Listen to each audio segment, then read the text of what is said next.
শুরু করিতেছি মহান আল্লাহর নামে, যিনি পরম করুণাময় এবং অত্যন্ত দয়ালু। কিছু কিছু ক্ষেত্রে আমার যে কি ব্যর্থতা, আমার যে কি দীর্ঘ নিঃশ্বাস, এইটা আজকে আমার এলাকায় আপনাদেরকে একটু দেখাইতে চাই। আমার পিছনে যে দেখতেছেন এটা হচ্ছে বৈদ্যুতিক খুঁটি, খুঁটির উপরে যেটা দেখতেছেন এটা হচ্ছে ট্রান্সফরমার।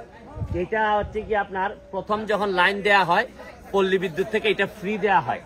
ফ্রি দেওয়ার পর এটা যদি কোনো কারণে নষ্ট হয় অথবা চুরি হয় তাইলে পল্লী বিদ্যুৎ 50% টাকা দেয়, আর বাকিটা হচ্ছে কি এখানে যারা গ্রাহক আছেন এই ট্রান্সফরমারের অধীনে তাদেরকে এই টাকা পরিশোধ করতে হয়। কিন্তু দ্বিতীয়বার যদি চুরি হয় অথবা নষ্ট হয় এই ক্ষেত্রে পুরা টাকাটাই গ্রাহকের দিতে হয়। তো এটা আমি খবর পাইলাম যে এটার খরচ হচ্ছে গিয়ে প্রায় 80,000 টাকা। কিন্তু এখানে যারা আছেন যে মিটার গ্রাহক তারা সবাই হচ্ছে গিয়ে শীল সম্প্রদায়ের, তারা চুল কাটেন বা এই ধরনের, তাদের ইনকাম 80,000 টাকা দেওয়ার মতো অবস্থা নাই। তখন আমি পল্লী বিদ্যুৎকে ফোন দিলাম, পল্লী বিদ্যুৎ বললো যে ভাই এটার কোনো আইনই নাই, পুরো 80,000 টাকা দিতে হবে। তখন আমি বললাম যে ঠিক আছে, আমি এমপি হিসাবে আমি কিস্তি আকারে দিব।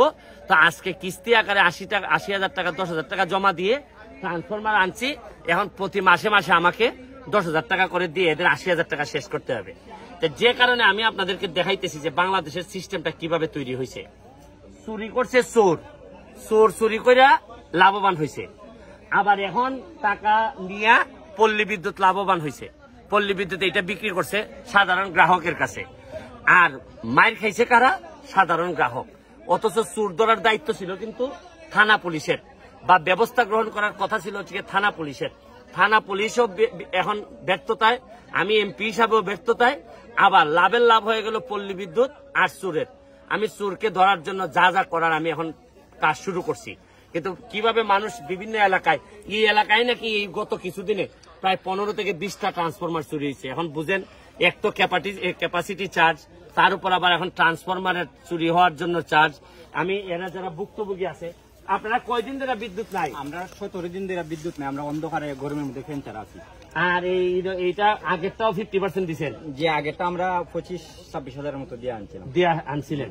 এবার তো অবস্থা খারাপ হবে, এবার এমনিতে দুর্যোগ, জিনিসপত্রের দাম বেশি, আমরা ইনকাম সোর্স কম, যার কারণে আনতে পারছি না। আপনার শরণাপন্ন হয়েছি, আপনি দেওয়া আমরা চিরকৃতজ্ঞ। এখন আপনি দেখেন যে আমার এই পুরা হাইকোর্টের ইনকামের টাকা নিয়ে আইসা কিস্তি করে দিব এই যে ট্রান্সফরমারের, কারণ ট্রান্সফরমারের জন্য কোনো বরাদ্দ সরকারি ভাবে নাই।